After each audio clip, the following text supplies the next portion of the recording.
Dark laughter. They say laughter is the weapon of the damned. Maybe they're right. I found that out early, out there in the dust-choked outskirts where war's teeth bite deepest. Every time the world shook with gunfire or artillery, I laughed. Not a polite laugh, not nerves. Something raw and jagged, bubbling out of me like some broken spring. My platoon hated it. Some whispered I was cursed. Others thought I was cracked straight down the middle. Me? I called it surviving the unspeakable. It started on my first deployment. Shells screamed, bullets whined their vicious tunes, and the air filled with that metallic taste of imminent death. My chest seized with terror, and the laugh tore out of me.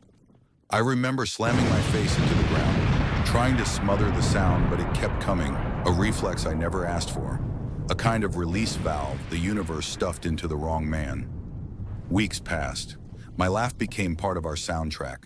Men tensed when it started. Some glared. A few muttered prayers. I carried on, ashamed and powerless, my laughter echoing back at me like mockery. Then came the day everything frayed. We were on a supply run, routine, until the world decided to break again. A blast erupted under the lead truck, flipping it like a toy. Dust swallowed the convoy. A second explosion bloomed.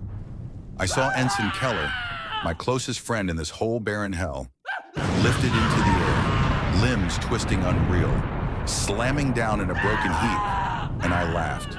It was automatic, animal. It ripped at my throat as I stared at his blood pooling, his eyes glassing over. I wanted to scream for him, to run to him, to curse God and fate, but I laughed instead. The men stared at me like I just spit on his corpse. That night, I knew the fear in the camp wasn't from the enemy. It was from me. Sleep refused me, so I lay in the dim buzz of the tent lanterns, eyes half shut, drifting. I woke to something cold tightening around my throat. Bedclothes twisted into a cord. A shadow crouched over me. Sergeant Doric, face warped, eyes bright with madness. "You're evil," he hissed. "You're a demon wearing skin." The cord pulled tight. I clawed at it, the world narrowing to a dark tunnel. My mouth open, not to laugh this time, but to cry out. "No, no!" The words rasped, ragged, desperate. "No!" On the last no, something revolted inside me. A violent heave, a hot surge up my throat. I spewed greenish vomit, half-digested tinned stew from earlier, straight up into his face. Doric recoiled, howling, slipping, wiping his eyes, gagging. That was all the opening I needed. I lunged, shoving him back. We grappled on the cot, my hands trembling with adrenaline and fury. He swung blindly. I hit him harder. We spilled into the corner of the tent, tangled in blankets and rage until he finally staggered out, retching, half blinded by my sick. I crawled out into the cold night, heaving, shaking, vomit stinging my throat. No laughter, just breath and terror.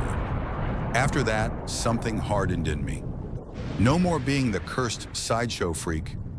If they feared me, fine, but I'd earned their respect anyway. I pushed myself through drills like a man trying to outrun judgment. I ran till my lungs blazed, lifted till my arms shook, volunteered for every rotten duty. Slowly, grudgingly, they followed my lead. Strength has a way of rewriting a man's reputation. Months passed. They made me platoon leader. I shouted orders until my voice broke, drove the men harder, kept them alive through grit alone. And they listened, not because they trusted me, but because I refused to falter. I wanted to give them something to follow, something better than fear. And maybe that's why I went too far. The firefight erupted during what was supposed to be a minor sweep. Enemy dug in deeper than intel claimed, explosives seated beneath rubble. When the first shots cracked, I charged forward, shouting for my men to push, to advance, to trust me. I wanted to show them bravery, proof that I wasn't what they feared. I didn't see the pressure plate. A thunderclap swallowed me. Fire wrapped my lower body in an instant. The blast picked me up and flung me backward. My vision flickered, ears bursting with white noise. And then, through the haze as I lay hurled back on the ground, I saw something flying backward through the air with a trail of flame. My leg. I didn't know which one. I only knew it was mine, the boot still strapped on, a grotesque comet which soared through the air and slammed down beside a cluster of gasoline drums and munitions crates we'd stacked earlier. There was a breath, just a heartbeat, then the world erupted again. A second explosion roared outward, bigger, hungrier. Fire surged skyward, shredding tents, equipment, and bodies alike.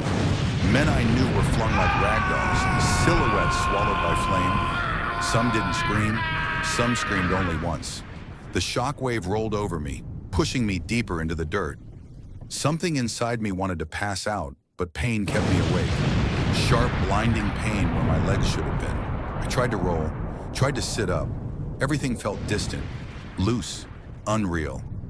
I blinked through smoke, blinked again. Both legs were gone. The flying one had been only the first thing the blast stole, ripping away what was left below my thighs. Just mangled fabric and torn meat remained, ending in open space where my life used to be attached.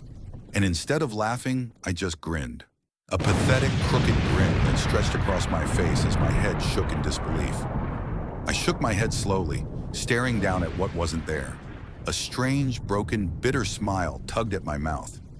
A smile with no joy in it at all, just a man acknowledging the absurdity of the universe's last punchline. My men ran toward me, voices cracking, boots pounding through the dust and fire-lit rubble.